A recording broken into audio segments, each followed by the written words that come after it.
사울은 사무엘이 정한 기한대로 이레 동안을 기다렸으나 사무엘이 길갈로 오지 아니하매 백성이 사울에게서 흩어지는지라. 사울이 이르되 번제와 화목제물을 이리로 가져오라 하여 번제를 드렸더니 번제 드리기를 마치자 사무엘이 온지라. 사울이 나가 맞으며 문안하매 사무엘이 이르되 왕이 행하신 것이 무엇이냐? 백성은 내게서 흩어지고 당신은 정한 나라 안에 오지 아니하고 블레셋 사람은 믹마스에 모였음을 내가 보았으므로 이에 내가 이르기를 블레셋 사람들이 나를 치러 길갈로 내려오겠거늘 내가 여호와께 은혜를 간구하지 못하였다 하고 부득이하여 번제를 드렸나이다. 왕이 망령되이 행하였도다. 왕이 왕의 하나님 여호와께서 왕에게 내리신 명령을 지키지 아니하였도다. 그리하였더라면 여호와께서 이스라엘 위에 왕의 나라를 영원히 세우셨을 것이거늘 지금은 왕의 나라가 길지 못할 것이라. 여호와께서 왕에게 명령하신 바를 왕이 지키지 아니하였으므로 여호와께서 그의 마음에 맞는 사람을 구하여 여호와께서 그를 그의 백성의 지도자로 삼으셨느니라 하고 사무엘이 일어나 길갈에서 떠나 베냐민 기브아로 올라가니라.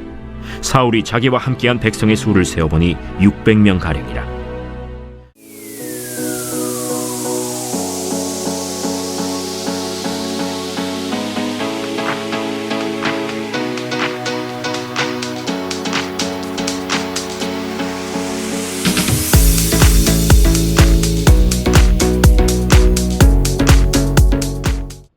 불순종하면서 은혜 얻기를 바라지 마십시오. 블레셋과 싸우려고 모였던 이스라엘 백성들이 있었습니다. 충성된 사람이죠. 자원해서 싸우겠다고 모였습니다. 그런데 블레셋의 군대가 어마어마하게 많은 걸 보니까 충격에 빠졌습니다. 오늘 요즘 한국말로 멘붕이 왔습니다. 멘탈이 무너지면서 야 이거 죽겠다 도망가야겠다 하고 대부분의 사람들이 도망을 갔습니다. 이스라엘의 위기가 찾아온 것입니다. 그런데 더 큰 문제가 찾아왔습니다. 전쟁을 하려면 하나님의 은혜를 구하고 하나님이 도와주셔야지 우리가 이길 수가 있어서 이스라엘 백성들은 전쟁하기 전에 제사를 드렸는데 제사를 드려야 되는데 사무엘 선지자가 7일 동안 있으면 7일 뒤에 길갈로 오겠다고 하나님으로부터 답을 받았습니다. 명령을 받았습니다. 그러니까 7일 동안 기다려야 됩니다. 어떤 상황이 있어도. 그런데 사울이 아무리 기다려도 안 오니까 7일이 됐는데 안 오니까 더 이상 기다리지 못했습니다. 8절 같이 읽어보겠습니다. 시작.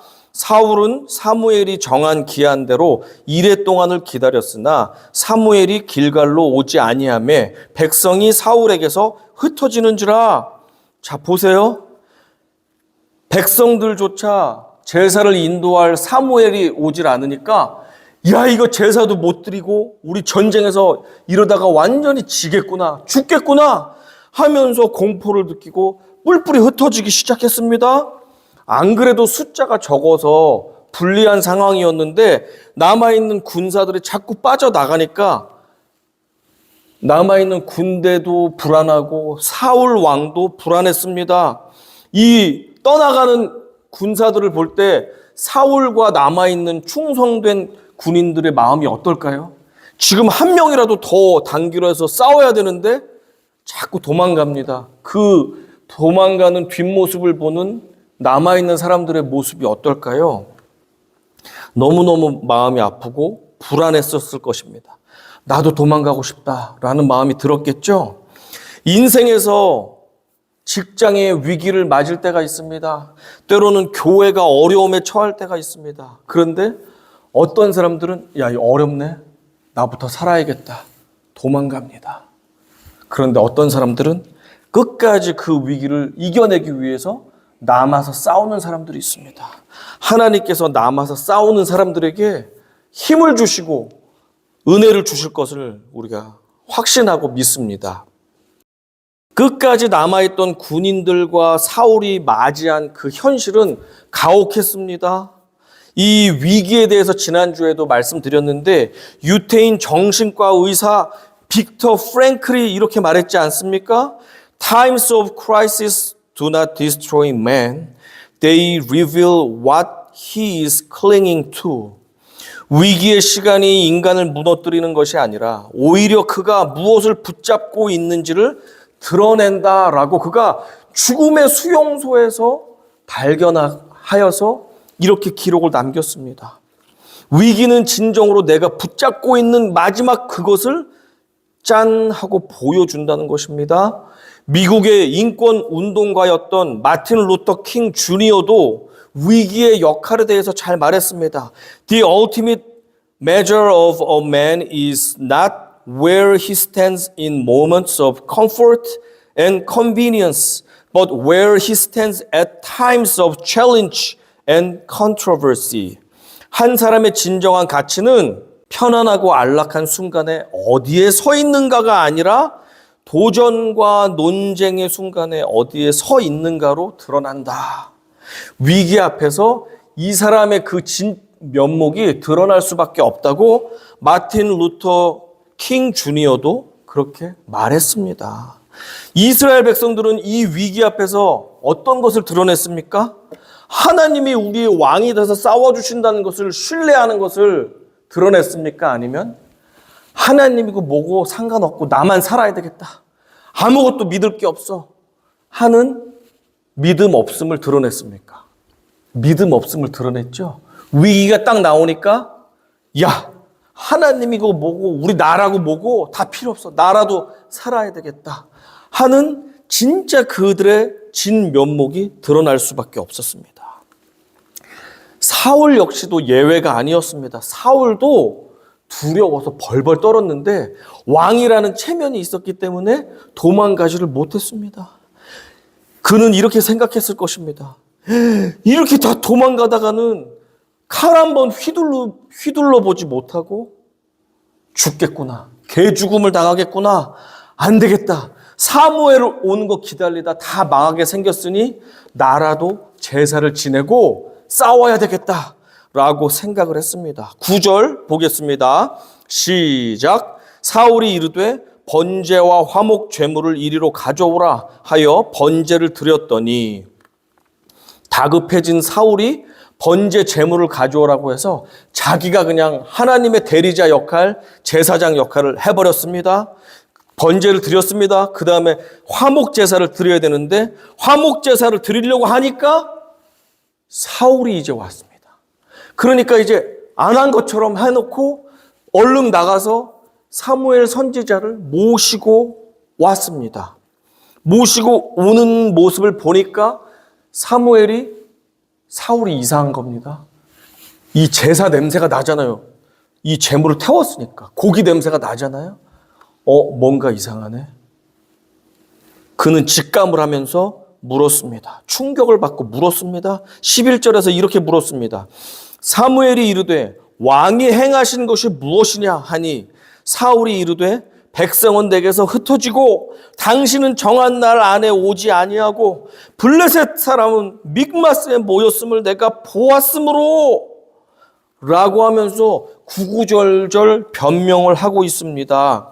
그런데 팩트를 하나 확실히 하고 넘어가야 되는 것이 무엇이냐면 사무엘 선지자는 7째 날 이 지나기 전에 왔습니다.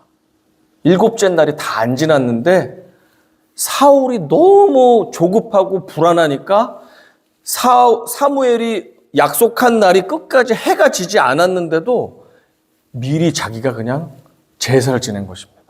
약속을 어긴 것이 아니고 하나님의 명령을 어긴 게 아닌데 그가 견디지 못하고 하나님의 명령을 어기고 자기 마음대로 제사를 지낸 것이 문제가 된 것입니다. 사울이 사무엘에게 대답한 것이 3가지 나왔잖아요. 첫 번째, 백성들이 흩어지고 있습니다. 그래서 제가 제사 지냈습니다. 두 번째, 당신은 약속한 기한 안에 오지 않으셨습니다. 그래서 제가 어쩔 수 없이 제사를 지낸 것입니다. 그리고 블레셋 군대들은 바로 옆 마을에 가득 바글바글 모여서 지금 우리를 죽이려고 쳐들어오기 일보 직전입니다. 그러니 내가 제사를 지내야 되지 않겠습니까? 라고 논리적으로 그런 것 같은 대답을 했습니다. 내 잘못이 있습니다. 라고 인정합니까? 그렇지 않습니다. 이 세 가지 모두가 전부 남의 탓을 하고 있습니다. 지금 군인들이 도망가고 있습니다. 저놈들 때문입니다. 그리고 당신 때문입니다. 내가 오죽하면 내가 제사를 지내겠습니까? 제사장도 아닌데. 당신이 늦게 왔지 않습니까? 그리고 블레셋 사람들 때문입니다. 저들이 지금 우리를 죽이려고 지금 달려드는데 어떻게 가만히 있습니까? 전부 남의 탓을 하지 제가 조급해서 저도 모르게 그냥 제사부터 드렸습니다. 죄송합니다. 잘못했습니다. 인정하지 않습니다. 자, 그것이 잘못입니다. 여러분도 저도 가정이나 직장이나 어떤 모임이나 어떤 공동체에서 크고 작은 서운함과 다툼이, 갈등이 생길 때가 있습니다. 그럴 때 보면 나는 완벽한 사람이 아니기 때문에 상대방이 8개, 9개 잘못을 해도 나도 작은 것 하나 잘못할 때가 있잖아요. 그렇죠? 상대방이 나를 기분 나쁘게 말을 한다 할지라도 나도 똑같이 되갚아 준 것이 있지 않습니까? 나도 기분이 나쁘니까. 그러나 때때로 우리는 내 잘못에 대해서는 인정하지 않을 때가 있습니다. 그리고 남에 대해서 당신 때문이야. 나같이 착한 사람을 이렇게 화가 나게 해? 당신 진짜 문제 많은 사람이야. 내가 오죽하면 화를 내겠어? 라고 당신 이것 잘못했고 저것 잘못했고 네가 이게 문제고 상황이 이런 상황이고 내가 오죽하면 이렇게 돼서 내가 화를 내지 않겠어? 하면서 모든 이런 상황들에 좋지 않은 것은 이 사람 탓, 저 사람 탓, 환경 탓, 남 탓만을 하면서 나도 자세히 보면 한두 가지 잘못이 있는데도 불구하고 내 잘못은 인정하지 않을 때가 있습니다.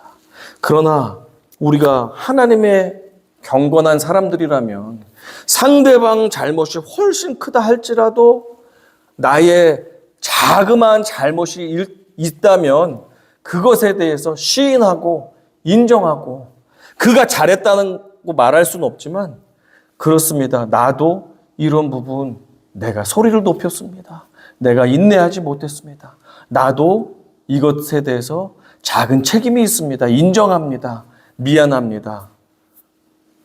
라고 시인할 수 있는 하나님의 성숙한 사람들이 되시기를 간절히 부탁드립니다. 그럴 때에 문제가 해결될 것이고 그럴 때 하나님께서 우리에게 은혜를 더 입혀주실 줄로 믿습니다. 사울의 모습을 보십시오. 자기가 책임자잖아요. 자기가 대표자인데 하나님이 하지 말라고 한 것을 끝까지 지키지 못하고 어기고선 그리고 나선 백성들 탓, 사무엘 탓, 적 탓, 모든 남의 탓을 다 갖다 붙이면서 그렇게 탓을 하지만 하나님은 그것을 인정하시지도 않고 기뻐하시지도 않는 것을 우리가 보게 됩니다. 우리가 하나라도 잘못이 있다면 먼저 손 내밀고 사과하고 이 부분은 내가 잘못했습니다라고 인정하기 시작할 때 하나님의 은혜가 임하기 시작할 것일 줄로 믿습니다. 그리스도인들이 계속해서 남 탓하면서 하나님께 또한 불순종하는 그런 모습은 마치 이런 모습과 같습니다. 우리 속담에 밑 빠진 독에 물 붓기라는 속담이 있습니다. Pouring water into a leaking jar. 바닥에 구멍이 뚫린 그 항아리에 물 여러분 열심히 부으시면 어떻게 됩니까? 열심히 부으면 어떻게 돼요? 네. 하루 종일 부어도 돌아오면 물이 없네? 이런 일이 일어나는데 항아리에 깨진 구멍은 우리의 불순종과도 같습니다. 그래서 그 구멍을 확실하게 틀어막기 전까지는 우리가 아무리 그곳에 수고와 피땀을 흘려서 많은 것을 담으려고 해도 그것은 이내 빠져나갈 수밖에 없습니다. 우리가 먼저 순종을 함으로써 그 구멍을 막을 때 그리고 나서 우리가 물을 부으면 물이 차고 넘치게 될 것이고, 우리가 꿀을 부으면 꿀이 차고 넘치는 꿀단지가 될 것이고, 우리가 그곳에 기도를 채워 넣으면 기도의 응답으로 차고 넘치게 될 것입니다. 구멍부터 막아야 되는데 우리는 구멍을 막지 않고 이 항아리가 가득 차기만을 원합니다. 얼마나 어리석습니까? 구멍부터 막아야지 가득 차게 되는데 구멍은 막지 않고 열심을 다해서 내 노력과 수고를 많이 합니다. 의미가 없습니다. 채워지질 않습니다. 주님의 성도님들이요, 주님께 불순종하면서 우리가 은혜가 가득 찰 것이라고 그렇게 착각하지 마시기를 바랍니다. 그런데 사울은 거기서 변명을 멈추지 않고 계속해서 변명합니다. 12절 확인해 보겠습니다. 시작. 이에 내가 이르기를 블레셋 사람들이 나를 치러 길갈로 내려오겠거늘 내가 여호와께 은혜를 간구하지 못하였다 하고 부득이하게 번제를 드렸나이다 하니라. 앞에 세 가지 이유를 대면서 그 뒤로 계속해서 블레셋 사람들이 이제 나를 치러 올 것이니까 내가 은혜를 받아야 싸우지 않겠습니까? 하면서 구구절절 변명만을 늘어놓고 있습니다. 어떤 분들은 사울의 심정이 이해가 될 수도 있습니다. 어느 부분은 이해가 되죠. 군인들은 지금 떼거지로 타령을 하고 있습니다. 싸워야 되는데, 그리고 선지자는 마지막 날인데 아직도 나타나질 않았습니다. 적들은 이미 가까이에서 전쟁하기 일보 직전의 상황입니다. 이런 상황인데 사울이 죄 지은 것도 아니고 잘못 쾌락을 쫓은 것도 아니고 하나님께 제사를 지내면서 도와달라고 요청을 했는데 그게 그렇게 잘못인가 생각할 수 있습니다. 그렇습니다. 충분히 그런 생각을 할 수 있지만 그렇지만 그것은 대단한 잘못이었습니다. 마치 이런 것과도 같습니다. 대통령이 늦은 밤에 자고 있었는데 장관 하나가 새벽 시간에 이웃나라와 갈등이 있었는데 갑자기 자기가 대통령께 허락도 받지 않고 이웃나라에게 전쟁을 선포한 것입니다. 선전포고를 한 것입니다. 그것과 같은 잘못입니다. 마치 사울의 잘못은 중환자, 환자, 이제 죽기 얼마 남지 않은 사람을 긴급 수술을 해야 되는데 담당 의사가, 수술을 맡은 담당 의사가 아직까지 도착을 안 했네? 그 상황이 되자 이제 갓 병원에 들어온 자격이 없는 간호사가 자기가 메스를 들고 지금 중환자를 배를 열고 수술을 하는 거예요, 지금. 의사가 지금 안 왔으니까. 어디쯤 오셨습니까? 빨리 오십시오. 어떻게 할까요? 라고 물어봐야 되는데 그런 걸 생략하고 급하니까 내가 칼을 들고 배를 째서 막 수술을 하는 거예요. 그것과도 같은 것입니다. 왜냐하면 하나님이 이스라엘의 왕이고 하나님이 인간 왕, 내 뜻을 받들어서 나라를 이끄는 그 왕으로서 사울을 택해서 자리를 주었는데 사울은 위기의 순간이 되자 하나님이 7일 동안 기다리라고 했는데 7일을 다 기다리지 않고 중간에 자기 마음대로 하나님 명령을 어기고 자기 마음대로 제사를 드렸습니다. 제사를 드린 게 뭐가 잘못이야 하는데 하나님이 하라고 한 제사가 아닌데 자기가 해야 되는 제사가 아닌데 드려놓고 오리발을 지금 딴 얘기를 하고 있는 거예요. 다급해서 그랬습니다. 그 모습을 보면서 하나님은 진노하셨습니다. 하나를 보면 열을 하는데 너는 나를 존중하는 마음이 전혀 없구나. 지금 내가 수술을 해야 되는데 네가 그냥 마음대로 수술을 해버렸구나. 여기 위가 아파서 수술을 해야 되는 사람의 간을 도려내고 있구나. 그건 안 된다. 그건 큰 잘못이다. 라고 하나님이 사무엘을 통해서 지금 책망을 하고 있습니다. 사무엘이 책망하면서 하나님의 뜻을 전했습니다. 왕이 망령되게 행하신 것입니다. 정말로 잘못했습니다. 라고 하면서 14절에 이렇게 말합니다. 지금은 왕의 나라가 길지 못할 것이라 여호와께서 왕에게 명령하신 바를 왕이 지키지 아니하였으므로 여호와께서 그의 마음에 맞는 사람을 구하여 여호와께서 그를 그의 백성의 지도자로 삼으셨느니라 하고, 이 말은 뭐예요? 당신이 이제 얼마 뒤에 해고입니다. 당신 해고됐습니다. 새로 CEO, 새로 스카웃해서 지금 고용한 상태입니다. 당신 며칠 뒤에 해고입니다. 라고 해고 통지를 그냥 내린 거예요. 얼마나 이게 당황스럽습니까? 그런데 한 번 실수했다고 하나님 왜 이렇게 무자비하실까라고 볼 수 있는데 사무엘상 계속해서 성경을 넘겨보시면 이해가 됩니다. 사울의 그 태도와 자세는 하나님을 경외하지 않는다는 것을 우리가 이 챕터를 넘길 때마다 나와요. 그래서 하나님은 이미 사울이 자격이 진짜 없구나. 그는 계속해서 하나님 말씀에 불순종하는 것을 하나님은 시간을 초월하셔서 아시잖아요. 그래서 너는 안 되겠구나 하고 해고를 시킨 것입니다.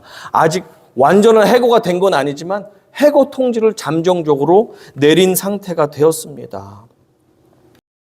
그렇게 말을 하고 사무엘은 기브아로 떠나버렸습니다. 뒤도 돌아보지 않고 왕과 군사들을 내려놓고 놔두고 떠나버렸습니다. 15절 이렇습니다. 사무엘이 일어나 길갈에서 떠나 베냐민 기브아로 올라가니라. 사울이 자기와 함께한 백성의 수를 세어보니 600명 가량이라.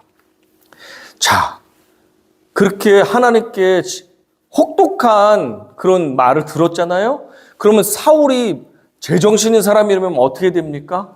제정신이면 어떻게 해야 돼요? 지금 사무엘이 기분 나빠서 가버렸습니다. 그럼 내가 제정신인 사람이에요. 온전한 하나님을 경외하는 사람이면 어떻게 해야 돼요? 선지자님, 제가 잘못했습니다. 어떻게 해야지 이 잘못을 만회할 수 있겠습니까? 좀 방법 좀 알려주세요. 라고 한다든지 아니면 하나님 정말 잘못했습니다. 무릎을 꿇고 하나님 제가 어리석었습니다. 이 기회를 주십시오. 용서해 주십시오. 라고 해야지 좀 생각이 제대로 된 사람이죠. 그런데 사울이 어떻게 했는지 15절에 뭐라고 나와 있습니까? 15절에 사무엘이 떠나니까 붙잡지도 않고 하나님께 회개도 하지 않고 그가 한 것은 이것입니다. 군인들이 남아 있습니다.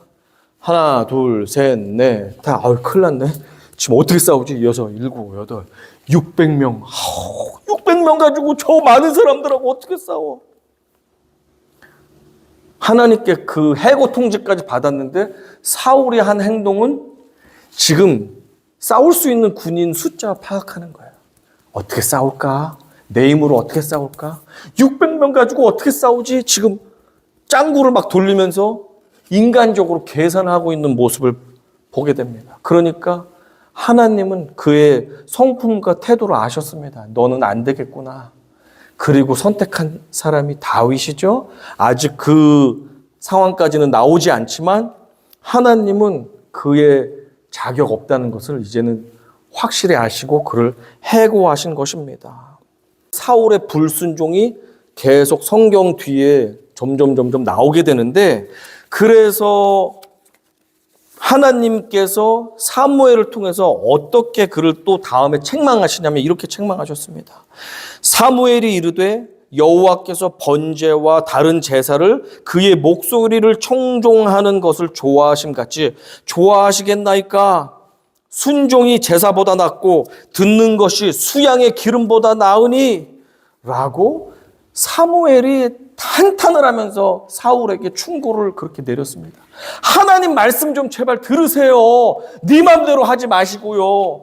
제사를 드렸으니까 장땡이 아니라 하나님이 원하는 것을 해야지 예배를 드린다고 좋아하시는 것이 아닙니다. 하나님이 원하는 그것에 순종을 하세요. 라고 탄식하면서 그렇게 권면을 하는 장면도 조금 있으면 나오게 됩니다. 우리도 마찬가지입니다. 하나님의 뜻을 우리가 잘 알고 있다면 그 말씀에 순종하면서 은혜 받기를 원해야지 하나님의 뜻이 있는데도 불구하고 그것은 불순종하면서 은혜 주세요. 축복해 주세요. 잘 되게 해 주세요. 라고 하는 것은 말이 되지를 않는다는 것입니다. 1590년 조선의 왕 선조는 일본의 그 정치 상황이 좀 이상해서 일본으로 3명의 외교관을 보냈습니다. 통신사라고 하는 외교관을 보냈습니다. 그런데 그들에게 좀 조사를 해보라고 했더니 그 중에서 2명이 왕에게 보고를 했습니다. 선조 왕이시여, 일본이 지금 너무 이상합니다.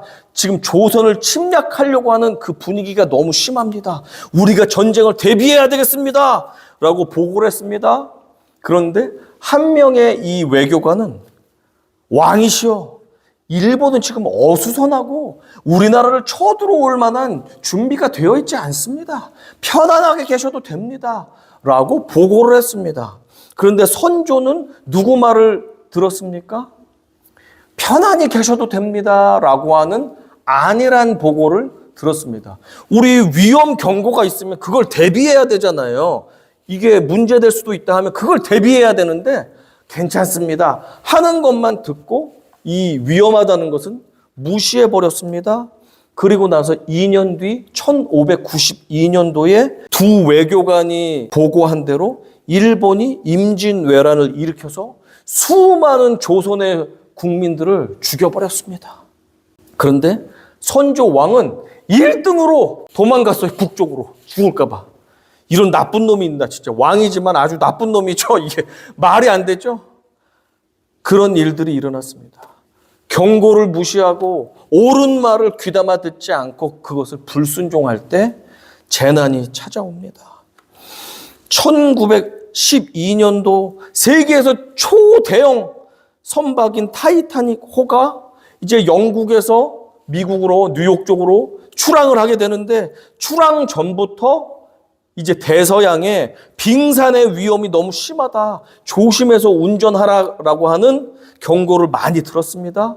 그리고 출발을 하고 나서도 여러 선박들이 빙산이 많습니다라는 것을 공유해 주었습니다. 그런데 선장은 이 배는 결코 빙산에 부딪혀도 침몰하지 않는다는 자만함 가지고 속도를 막 40km 이상 배를 지금부터 100년 전인데 최고 속력을 내면서 엄청 달리다가 빙산에 부딪혔고 2시간 40분 만에 배가 완전히 물 아래로 가라앉게 되었습니다. 그는 속도를 빨리 내가지고 기록을 세우려고 9명 정도 탑승객보다 적은 숫자를 실었다고 합니다. 그래서 그의 오만한 불순종 때문에 아무 죄가 없는 2224명의 승객 중에서 1500명 이상이 죽임당했습니다. 아무 죄가 없는 사람이 이 선장의 교만함과 불순종 때문에 고난을 당하게 되었습니다. 1986년 소비에트 공화국에 체르노빌에는 원자력 발전소가 있었습니다. 그것은 지금 우크라이나 영토입니다. 체르노빌의 원자력 발전소가 설립이 되었는데 그 관계자들이 위험천만한 실험을 하였습니다. 안전 대책을 세우지 않고 위험한 핵실험을 했습니다. 원자력 시험을 했습니다. 소수의 사람들이 반대했습니다. 위험합니다. 대비를 해야 됩니다. 라고 했는데 공산당 특유의 권위주의는 그들의 의견을 깔아뭉갰습니다. 그만 얘기해! 바로 집행해! 라고 했습니다. 실험을 집행했습니다. 강행했습니다. 그 결과 인류 역사상 최대의 방사능 유출 사고가 그곳에서 일어났습니다. 그리고 대비가 안 돼 있었기 때문에 그 방사능이 유럽 전체를 덮으면서 수많은 사람들이 건강 이상이 생기고 많은 사람이 죽게 되었고 그리고 35만 명이 강제로 고향을 버리고 이주를 해야 됐어요. 거기가 방사능이 다 퍼져서 살 수가 없어요. 병 걸려서 죽어요. 기형아가 되고 몸이 비틀어지고 오래 살 수가 없게 됩니다. 그렇게 해서 고향을 버리고 35만 명이 이주를 하게 됐고 오늘날까지도 체르노빌에는 사람이 살 수 없는 땅이 되어 있습니다. 그런 일들이 일어났습니다. 그래서 그 이후로 소련은 막대한 복구 비용을 지불해야 됐고 그렇게 하고 나서 몇 년 뒤에 재정적으로 너무 어렵다가 소비에트 연방이 무너지게 되었습니다. 그 일이 옳은 소리에 대해서 귀담아 듣지 않고 불순종한 것, 권위로 깔아뭉갠 것에 대해서 하나님은 그렇게 죄값을 물었던 것입니다. 소비에트 공화국이 무너졌습니다.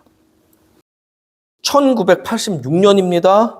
7명의 우주 비행사를 태운 챌린저호가 전 세계의 주목을 받는 가운데 하늘로 발사되었습니다. 이 사람들 아마 기억나실 거예요. 저도 초등학교 6학년 때 기억이 나거든요. 와 하면서 여기에는 막 학교 선생님도 있고 막 그러면서 사람들이 야 민간인이 우주 비행사가 됐대 하면서 완전히 초집중이 됐던 그런 사건입니다. 비행기가 출발을 하게 되었는데 그때 4명의 엔지니어가 출발하면 안 됩니다 라고 제동을 걸었습니다. 거기 비행기에 수많은 부품들이 있잖아요. 그 중에 오링이라는 동그란 링 하나가 있는데 그게 이 추운 날씨에는 수축이 돼가지고 제 역할을 못합니다. 그게 제 역할을 못하면 연료 탱크가 폭발할 수 있는 위험을 줍니다. 지금 이 발사를 멈추고 점검을 해야 됩니다 라고 4명이 브레이크를 걸었는데 이 발사를 결정하는 최고 결정자들이 무슨 말도 안 되는 소리야. 작은 오링 가지고 무슨 발사를 멈춰. 모든 전 세계 사람들이 지금 지켜보고 있는데 이들의 무사 안일주의 그리고 체면이 손상되잖아요. 지금 소련과 막 경쟁 중인데 우주 경쟁 중인데 지금 뭐 링 하나 때문에 지금 우주 비행을 지금 연기한다는 게 말이 안 돼. 자, 출발시켜. 3, 2, 1 하면서 뭐 올라가잖아요. 와우! 우주로 막 올라갑니다. 대기권 막 올라갔습니다. 와, 그랬는데 이거 보셨죠? 이렇게 정말로 그 오링이 제 기능을 못 해가지고 그 부품 하나 때문에 이 천문학적인 우주선이 73초 만에 터졌습니다. 그들이 말렸습니다. 제발 들어주세요. 이거 터집니다. 안 됩니다. 우리가 아무리 내 생각이 옳다 할지라도 정말로 옳은 소리를 누군가 해줄 때 특별히 하나님 아버지의 그 말씀이라면 우리가 순종할 수 있어야 됩니다. 아멘. 우리가 한번 제대로 순종하지 않을 때 그 대가는 어마어마할 수도 있다는 사실입니다. 주님께 불순종하면서 우리가 은혜 얻기를 바라지 말아야 합니다. 반면에 주의 말씀에 순종하면 할수록 우리는 하나님께 은혜 받을 수 있는 것을 기대할 수 있습니다.